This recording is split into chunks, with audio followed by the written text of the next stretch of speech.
Assalamualaikum warahmatullahi wabarakatuh. Innal hamdalillah nahmaduhu wa nasta'inuhu wa nastaghfiruh wa na'udzu billahi min shururi anfusina wa min sayyiati a'malina. Man yahdihillahu fala mudilla lahu wa man yudlil fala hadiya lahu. Asyhadu an la ilaha illallah wahdahu la syarika lah wa asyhadu anna Muhammadan abduhu wa rasuluhu alladzi la nabiyya ba'dah. Allahumma shalli wa sallim wa barik ala Rasulillah wa ala alihi wa ashabihi wa mawala amma ba'd. Hadirin wal hadirat jamaah Masjid Al-Hujurat rahimakumullah yang saya hormati, semoga dimuliakan Allah Subhanahu wa taala. Mudah-mudahan senantiasa kita diberikan perlindungan oleh Allah Subhanahu wa taala. Amin ya rabbal alamin. Alhamdulillah, kita kembali dipertemukan di dalam ta'lim rutin. Insyaallah kondisinya semakin membaik sekarang ya, menurut informasi ya, mudah-mudahan tidak naik lagi yang terpapar gitu ya. Sudah semakin menurun, yang sembuh juga sudah semakin banyak. Adapun saudara kita, keluarga kita yang sudah sampai saatnya memang jatahnya telah ditetapkan oleh Allah ya, jauh sebelum kelahirannya, tidak lain kecuali kita redha dengan biqadarillah, dengan segala ketetapan dari Allah ya. Bagaimana satu keluarga, ada yang suami istri, ada yang bahkan lebih dari 2 orang dalam waktu yang berdekatan. Kita semua yakin bahwa apa yang telah ditetapkan oleh Allah Subhanahu wa taala, idza jaa ajaluhum la yastakhiruna sa'atan wa la yastaqdimun. Kalau misalnya sudah tiba ajal itu, maka tidak bisa diakhirkan, tidak bisa juga ditunda. Nah, justru barangkali hal ini menyadarkan kepada kita bahwa tentang perjalanan kehidupan di dunia ini yang satu saat akan berakhir, baik secara individu terlebih juga secara keseluruhan tentunya. Maka kita dalam rangka, dalam berupaya untuk bagaimana beramal dan juga bagaimana kita mempersiapkan dengan akhir perjalanan kita yang diharapkan itu adalah perjalanan yang sangat menyenangkan, yang sangat baik, atau husnul khatimah gitu ya, atau husnul khatimah. Maka kita selalu minta kepada Allah, ya Allah, berikan saya hati yang istiqomah ya. Berikan saya hati yang istiqomah, kecenderungan hati yang mudah untuk melaksanakan amal saleh. Hadirin wal hadirat rahimakumullah, insyaallah kita lanjutkan kembali ta'lim kitab hadis Arba'in. Ini berkaitan dengan masalah penciptaan manusia, juga bagaimana tentang perjalanan kehidupannya ya. Bismillahirrahmanirrahim. An Abi Abdurrahman bin Abdullah bin Mas'ud radhiyallahu anhu qala, dari Abi Abdurrahman Abdullah bin Mas'ud radhiyallahu anhu, beliau berkata, haddatsana Rasulullah sallallahu alaihi wasallam, bahwa sallallahu alaihi wasallam. Wa huwa shadiqul masduq, bahwa Rasulullah itu adalah orang yang benar dan dibenarkan. Inna ahadakum yujma'u khalquhu fi batni ummi arba'ina yawman. Sesungguhnya setiap kalian dikumpulkan penciptaannya pada perut ibunya arba'ina yawman, 40 hari, nutfatan, berupa nutfah. Summa yakunu 'alaqatan, kemudian menjadi alaqah misla dzalik, 40 hari lagi. Summa yakunu mudghatan misla dzalik, kemudian menjadi segumpal darah. Begitu juga sama prosesnya selama 40 hari. Summa yursalu ilaihi malak, kemudian diutus kepadanya seorang malaikat. Fayanfukhu fihi ruh, kemudian ditiupkan kepadanya ruh. Wa yu'maru bi arba'i kalimatin, dan diperintah dengan 4 kalimat. Bikadri rizqihi wa ajalihi wa amalihi wa syaqiyyin aw sa'idin, yaitu dengan ditetapkan rizkinya, ajalnya, amalnya, celaka atau selamat. Fawallahi alladzi la ilaha ghairuh, maka demi Allah yang tidak ada Tuhan selain daripada Allah, sesungguhnya setiap kalian beramal, la ya'malu bi'amali ahli jannah, beramal dengan amal ahli surga, hatta ma yakunu bainahu wa bainaha illa dhira', sampai-sampai antara dia dengan surga itu tinggal 1 hasta saja. Tetapi fayasbiqu alaihi kita, telah lebih dulu ada ketetapan baginya, fayamalu bi amali ahli nar, lalu tiba-tiba berbuat amal ahli neraka, naudzubillah. Fayadkhuluha, kemudian dia masuk neraka. Wa inna ahadakum la ya'malu bi amali ahli nar, dan salah seorang di antaramu ada yang berbuat amal ahli neraka, hatta ma yakunu bainahu wa bainaha illa dhira', sampai mau masuk ke dalam neraka itu tinggal selangkah, tinggal sejengkal lagi, Kemudian fayasbiqu alaihim, kita telah mendahului baginya ketetapan, fayamalu bi amali ahli jannah fayadkhuluha, lalu tiba-tiba saja ini orang berbuat amal ahli surga dan masuk ke dalam surga.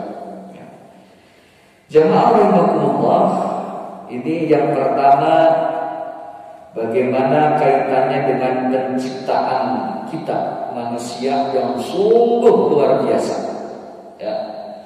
yang sungguh luar biasa. Bagaimana juga kita berada melalui proses yang begitu dahsyat atas kuasa Allah Subhanahu wa ta'ala. Allah menyatakan di dalam surah Ad-Din, laqad khalaqnal insana fi ahsani taqwim, sungguh kami telah menciptakan manusia dalam bentuk, dalam rupa yang sangat sempurna, sebaik-baiknya. Maka setidaknya para jamaah sekalian, kita senantiasa harus bersyukur kepada Allah, ditetapkan oleh Allah sebagai makhluknya dan menjadi manusia. Betul Pak?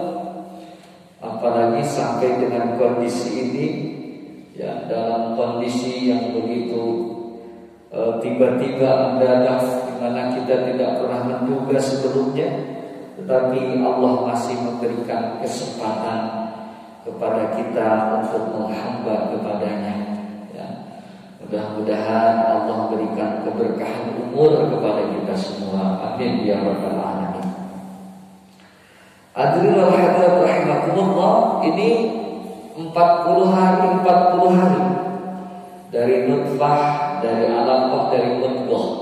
Ya, nutfah bercampur dengan sel telur, kemudian menjadi segumpal darah, menjadi segumpal daging. Ya Allah, ya Rabbana. Lalu tiba-tiba menjadi makhluk yang sangat dipilih oleh Allah untuk memakmurkan dunia ini, kita yaitu manusia. Jamaah rahimahullah, para ulama bersepakat bahwa bagi calon makhluk baru yang bernama manusia ini ditiupkan ruh pada usia 120 hari. Dalam hadis ini Allah mengutus seorang malaikat untuk meniupkan ruh. Kalau masalah ruh di dalam surah Al-Isra kan, wa yas'alunaka 'anil ruh, mereka akan bertanya kepadamu wahai Nabi Muhammad tentang ruh. Qulir ruhu min amri rabbi, jawab bahwa ruh itu adalah dari urusan Tuhanku. Wa ma utitum minal ilmi illa qalila, dan tidaklah diberi kalian semua pengetahuan tentang itu kecuali hanya sedikit. Makanya termasuk hal yang rahasia ya, tentang ruh ini. Coba aja para jamaah sekalian, ini awal penciptaannya seperti itu, dan akhir perjalanan kehidupan juga ruh seperti itu. Ya, bagaimana begitu singkatnya? Seseorang barusan saja ngobrol, barusan aja ketemu di masjid, lalu tiba-tiba meninggal. Ini rahasia ya, urusan Allah untuk masalah ruh ini. Kita semua tidak diberikan pengetahuan ya, kecuali hanya sedikit saja. Ini fase-fase perkembangan yang sungguh luar biasa, sehingga menjadi calon makhluk baru, insan ataupun bashar, manusia. Sehingga seseorang yang telah dititipi oleh Allah, calon hamba ini ya, janin yang berada di dalam rahim, itu wajib untuk menjaganya dan memberikan suplai makanan melalui ibunya. Maka haram hukumnya di dalam ajaran Islam berbuat aborsi ya. Apakah itu dalam usia kehamilan berapa? Kecuali barangkali andaikan terjadi sesuatu di dalam kehamilannya yang bermasalah. Ini mau dipilih siapa? Apa mau menyelamatkan ibunya? Ataukah mungkin ini janin yang baru 1 bulan, calon baru juga nutfah ya. Itu. Nah, kalau seperti itu yang mungkin menurut ilmu kedokteran ini membahayakan, maka tidak mengapa. Tetapi kalau dengan alasan lain, apalagi kalau dalam urusan rezeki, khawatir ini haram hukumnya melakukan aborsi, gitu ya, haram hukumnya. Karena takut nanti bagaimana masa depannya, ya. Kita enggak usah mengkhawatirkan perkara rezeki. Ada dalam hadis yang lain para jamaah sekalian, bahwa rezeki itu seperti ajal. Ya. Ini rezeki itu seperti ajal. Bagaimana ajal?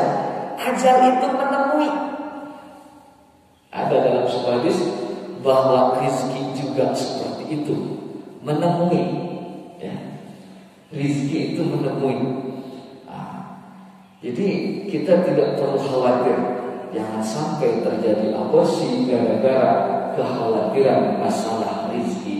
Ya, ini berapa banyak orang lain yang sampai menghabiskan uang sekian karena ingin punya keturunan, betul bu? Ya, ya Allah, ya Rabbana. banyak. Sudah periksa ke sana kemari, diikhtiarkan. Tapi kalau belum waktunya, memang Allah yang mengatur. Ada seorang jamaah saya ikut waktu itu umroh. Saya sudah 10 tahun berumah tangga katanya, tapi belum juga. Bapak sehat, sehat, tapi belum dikaruniai. Berdoalah di Baitullah. Alhamdulillah Bapak Ibu sekalian, pulang umroh itu diberi dikaruniai. Malah sekaligus 2 gitu ya. Sekaligus 2 kembar. Nah ini. Jadi terserah yang mengaturnya. Kita kan diatur oleh Allah. Ya, diatur oleh Allah. Kita semua ini tidak bisa terlepas dari ketetapannya. Maka haram hukumnya kalau sampai terjadi aborsi, gitu ya. Makanya dihindari hal-hal yang sifatnya dapat menghantarkan seseorang ke arah seperti itu. Ya. Hadirin hadirat rahimakumullah. Di dalam hadis ini ada 4 perkara yang telah ditetapkan oleh Allah. Ajal, ya, rizki, kemudian celaka atau selamat. Ada orang yang bertanya, kalau begitu sudah ditetapkan dari awal sebelum lahir, berarti kita harus usah beramal. Ya. Ini bukan zaman sekarang, pertanyaannya dulu pada masa Rasulullah Shallallahu Alaihi Wasallam. Itu. Kata Nabi, "Ma min nafsin manfusatin illa kutiba makanaha minal jannati awin nar." Bahwa tidak ada satu jiwa pun yang telah dihembuskan nyawanya kecuali telah ditetapkan tempatnya baik di surga maupun neraka. Wa inna qad kutiba syaqiyatan aw sa'idatan. Dan juga telah ditetapkan tentang celaka atau bahagia. Faqala rajulun, berkatalah seseorang, "Ya Rasulullah, afala namkusu ala kitabina wa nada'ul amal." Ya Rasulullah, kalau begitu kita sudah pasrah saja dengan kitab, dengan ketetapan yang berlaku bagi kami, kata orang tersebut. Wa nada'ul amal, dan kita meninggalkan amal. Ya, berarti nggak usah pasrah. Kalau di Sunda mah kumaha engke we gitu. Harusnya jangan kumaha engke, tapi engke kumaha gitu ya. Kumaha engke we. Jangan. Ya. Nabi tetap memerintahkan faqal i'malu, berbuatlah, beramallah. Ya. Kenapa?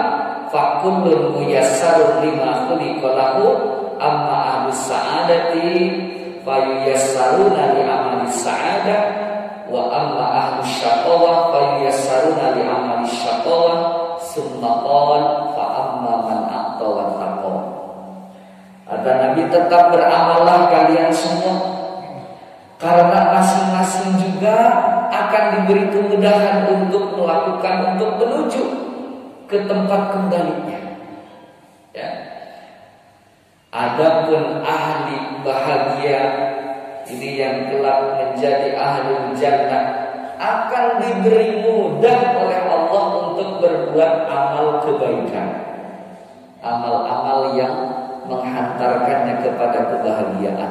Begitu pula sebaliknya. Jadi kalau gitu Pak, ada cirinya ya.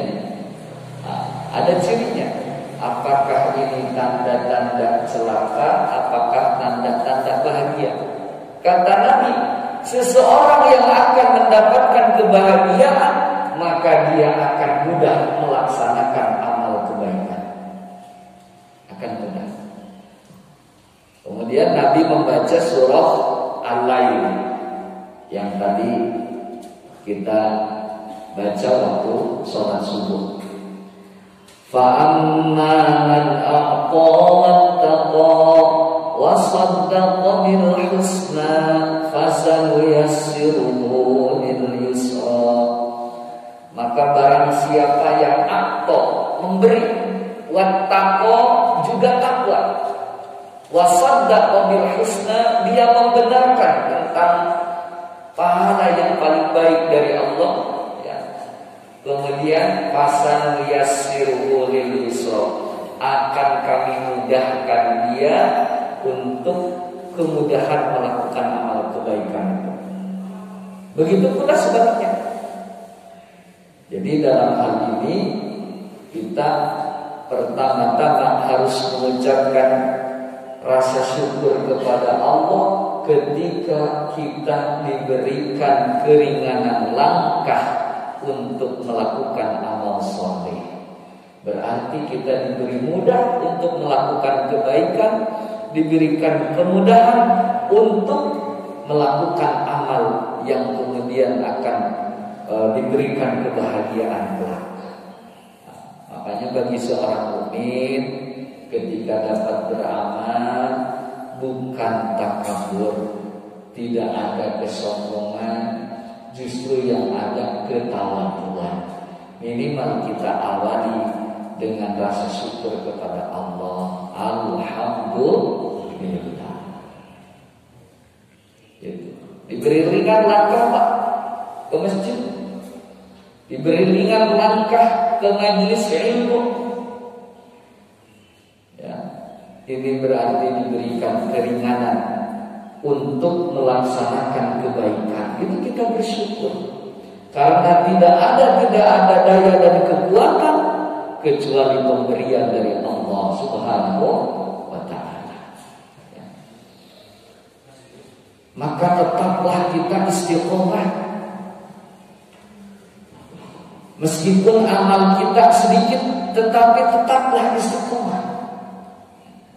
Bahkan amal yang sedikit tetapi dilakukan secara terus-menerus, inilah amal yang disukai oleh Allah Subhanahu wa ta'ala.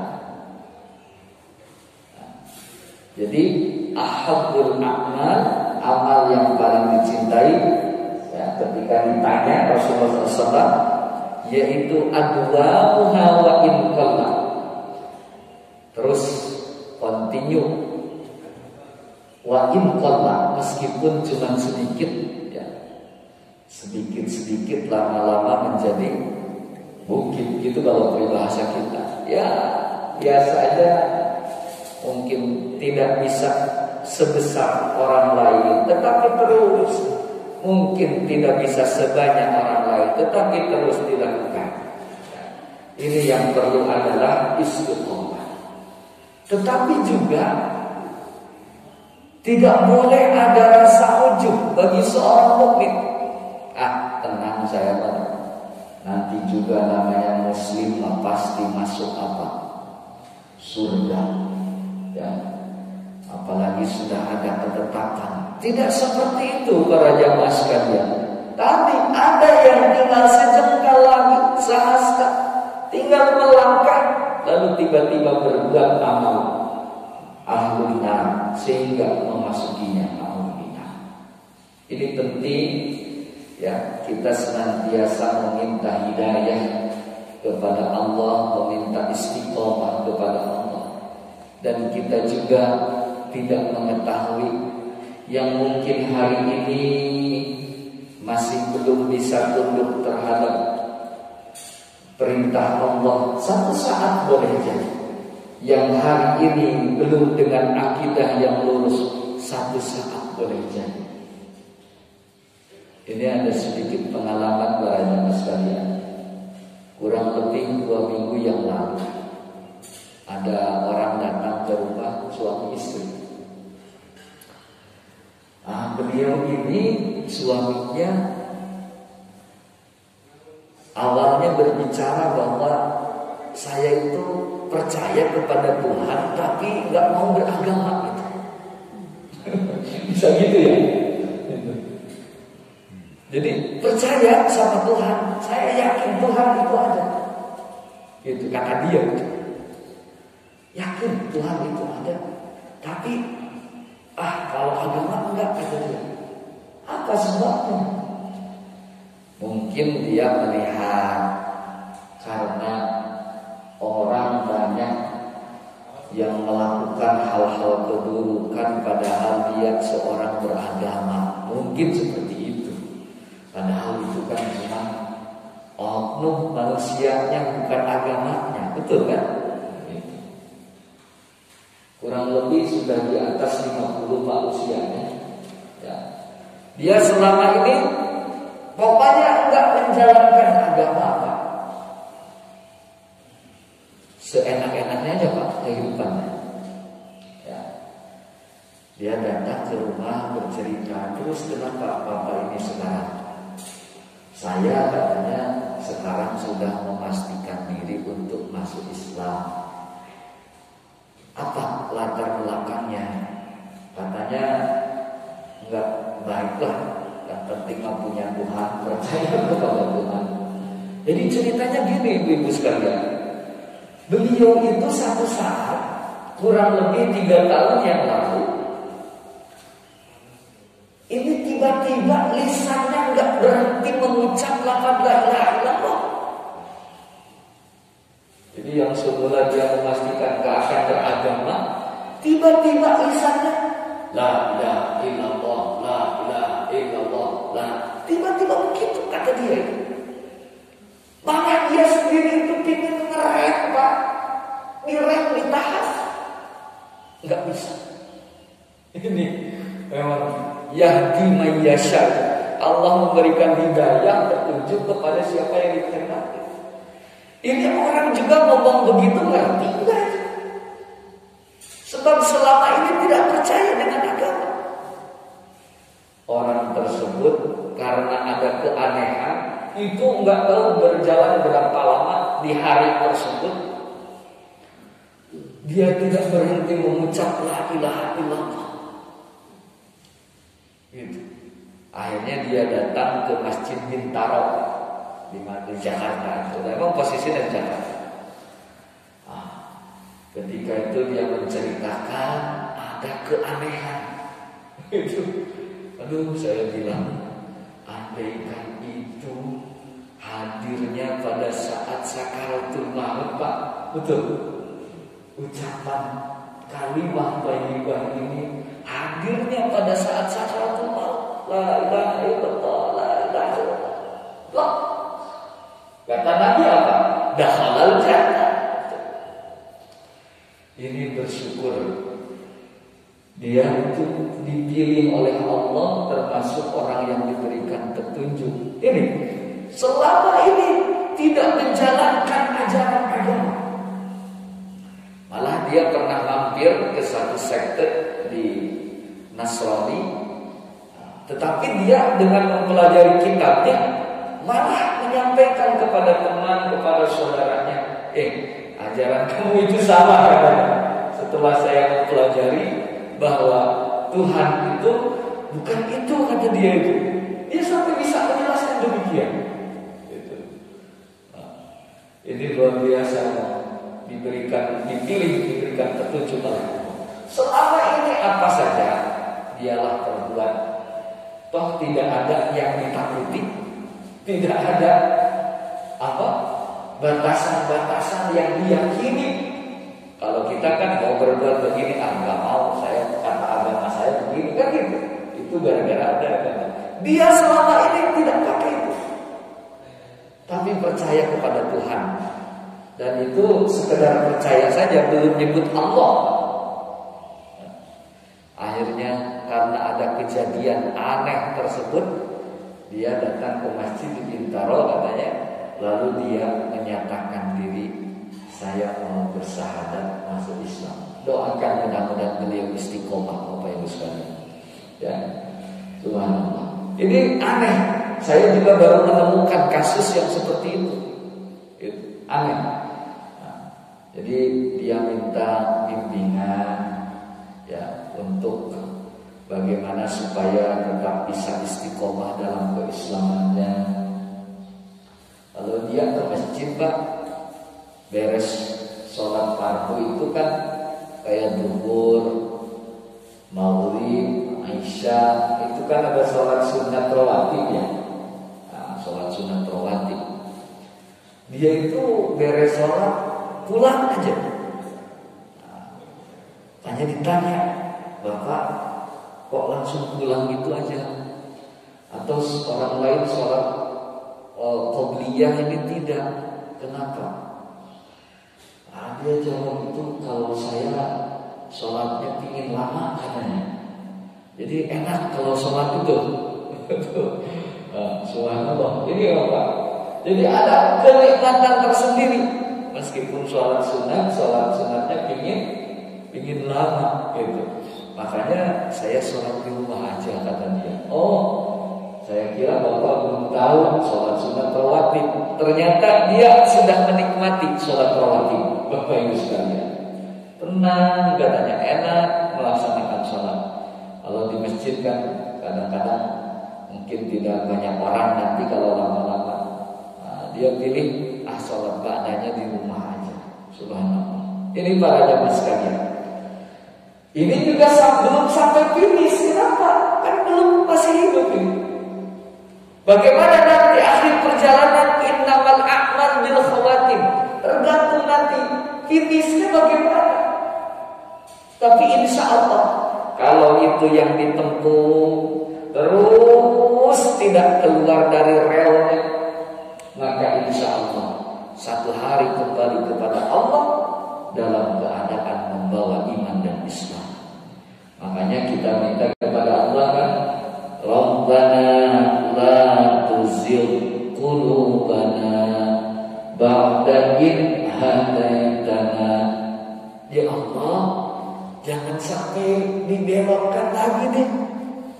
Jangan sampai keluar lagi sesudah Engkau memberi petunjuk kepada kami. Rabbana la tuzigh qulubana ba'da idh hadaitana wa hab lana min ladunka rahmah innaka antal wahhab. Ini ada efek positifnya juga Pak. Gara-gara ada hadir COVID-19, banyak orang yang kemudian sadar ketika usahanya hancur, banyak sholat sampai ditinggalkan. Tiba-tiba dengan kondisi begitu, orang yang masih ada iman di dalam hatinya, dia baru sadar, oh saya itu selama ini jauh dari apa yang dikehendaki oleh Allah Subhanahu wa Ta'ala. Ya. Makanya ada, dia sampaikan kepada saya, alhamdulillah katanya Pak, sekarang mah sholatnya udah lengkap sehari 5 kali. Kalau dulu kan ya kadang lengkap, kadang tidak gitu. Dalam kondisi tertentu memang boleh jadi sebab petunjuk bagi kita untuk kembali kepada jalan yang lurus ya. Ini para jamaah sekalian. Jadi ada tandanya, ada cirinya di mana seseorang akan kembali ke tempat yang menyenangkan ataukah sebaliknya. Cirinya di mana dia diberikan kemudahan, keringanan untuk melakukan amal kebaikan. Tapi kalau kecenderungannya yang negatif saja, kalau diajak untuk kebaikan susah, tapi kalau misalnya hal yang sifatnya mencelakakan gampang, ayo. Nah ini berarti harus segera diwaspadai ya, jangan sampai kemudian amalan yang buruk itu menjadi akhir perjalanan hidup. Ya. Kita ingin semua berharap ya dalam keadaan husnul khatimah. Setidaknya selama kita menjalankan perintah, minimal yang paling pokok apa? Sholat aja dulu. Karena di dalam sholat itu meminta petunjuk kepada Allah. Ihdinas siratal mustaqim. Ihdinas siratal mustaqim. Ini Ada orang dia sampai 20 tahun kurang lebih tidak sholat, 20 tahun datang ke saya. Kok Bapak ini kenapa? Ya maklum lah Pak, karena lagi bekerja. Itu alasannya pekerjaan. Bukankah bekerja itu biar kita bahagia? Bukan menyusahkan kita? Bukankah bekerja ini sebagai rasa syukur kita kepada Allah? Ya. Makanya Pak, ketika gerakan sholat, karena sudah lama nggak sholat itu 20 tahun dia tertak gitu ya, kakinya itu. Bagaimana orang yang sudah lama nggak posisi sujud gitu? Ya Allah, Bapak itu kemana lain? Ya dulu saya memang katanya suka menjalankan malah yang sunat-sunat, tapi karena pekerjaan gitu ya. Mungkin asalnya sekali waktu sholat ditinggal, besok lusanya jadi 2 waktu yang ketinggal. Lama-lama seperti itu akhirnya bagaimana? Sekali semua gitu, tinggalkan semua. Kalau ditinggalkan semua, bagaimana hati akan menghadirkan penerangan gitu dalam kehidupan kita? Ya. Berarti semakin tertutup, semakin gelap, semakin gelap. Ini tidak bisa terang lagi ya, kalau dengan kondisi seperti itu. Sesudah pensiun jatuh baru datang. Saya mau tobat, saya mau sholat. Alhamdulillah saya bilang Pak, kalau begitu. Tapi itu bagaimana menggantinya 20 tahun? Ya. Mudah-mudahan diampuni. Innal hasanat yudhibnas sayyi'at. Sesungguhnya kebaikan akan menghapus keburukan-keburukan. Ada sebahagian ulama yang tetap mengharuskan qada. Kalau 20 tahun ditinggalkan, ada sebahagian yang ya tidak harus diqada, tetapi tobat dengan benar-benar ya lakukan. Ini sebagian tetap berpendapat bahwa 20 tahun harus diqada. Yang ketinggalan 20 tahun, umurnya tinggal setahun lagi. Ya. Ingat bahwa Allah At-Tawwab, Allah yang Maha menerima taubat. La tai'asu mir rauhillah.